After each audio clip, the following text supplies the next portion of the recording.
여러분, 우리가 매일 마시고 사용하는 물 있잖아요. 이게 정말 완벽하게 깨끗할까요?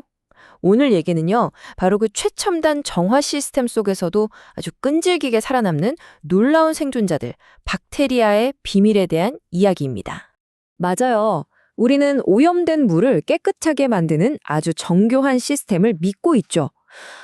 그런데 말이죠, 만약에 이 모든 강력한 정화 과정을 다 통과하고도 일부 미생물이 살아남아서 다시 우리 곁으로 돌아온다면요?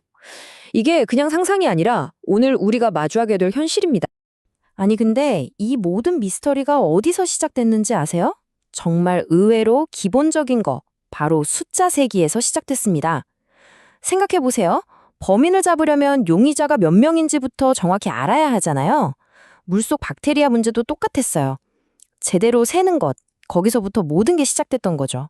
자, 그래서 첫 번째 단서, 바로 측정 방식입니다. 우리가 박테리아를 세는 방법이 어떻게 진실을 완전히 다르게 보여줄 수 있는지 그 놀라운 비밀을 지금부터 한번 파헤쳐 보겠습니다.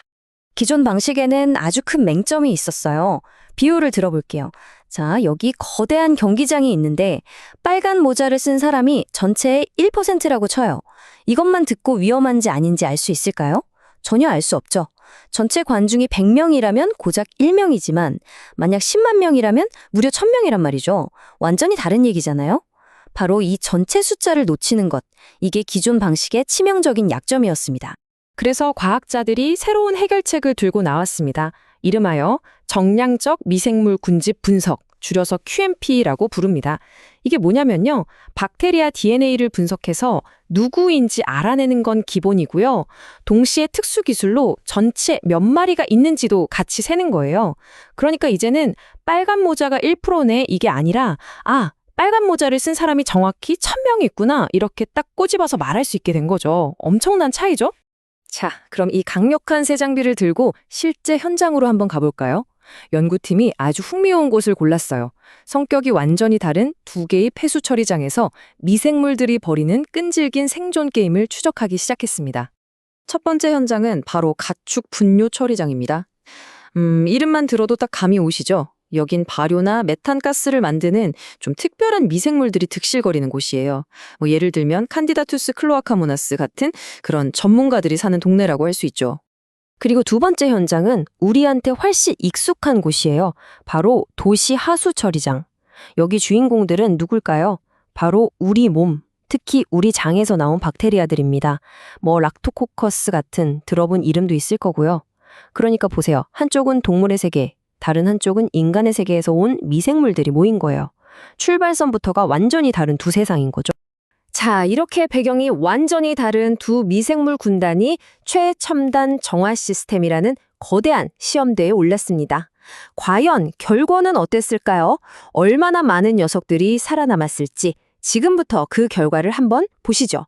일단 좋은 소식부터 알려드릴게요. 다행히 두 처리장 모두 전체 박테리아 수를 확 줄이는 데는 성공했어요. 아주 성공적이었죠. 박테리아의 주민등록증 같은 유전자 수가 어마어마하게 줄었거든요. 와, 이 정도면 완벽하게 이긴 거 아닌가 싶을 정도예요. 하지만 바로 여기서부터 진짜 이야기가 시작됩니다. 반전이 있어요. 만약에 옛날 방식처럼 비율만 봤다면요, 전체 박테리아는 줄었는데 이상하게 특정 위험한 놈들의 비율은 오히려 늘어나는 것처럼 보이는 그런 착시 현상이 생길 수 있다는 거예요. 이게 무슨 말이냐면 원래 100명 중에 악당이 10명 있었어요. 10%죠? 근데 싹 처리해서 10명만 남았는데 그 중에 악당이 2명이에요. 그럼 비율은 20%로 오히려 늘어난 것처럼 보이잖아요. 실제 숫자는 줄어들었는데도 말이죠. 물론 전체 숫자가 줄어든 건 정말 좋은 일이죠. 하지만 진짜 중요한 질문은 이게 아니에요. 진짜 질문은 바로 이겁니다.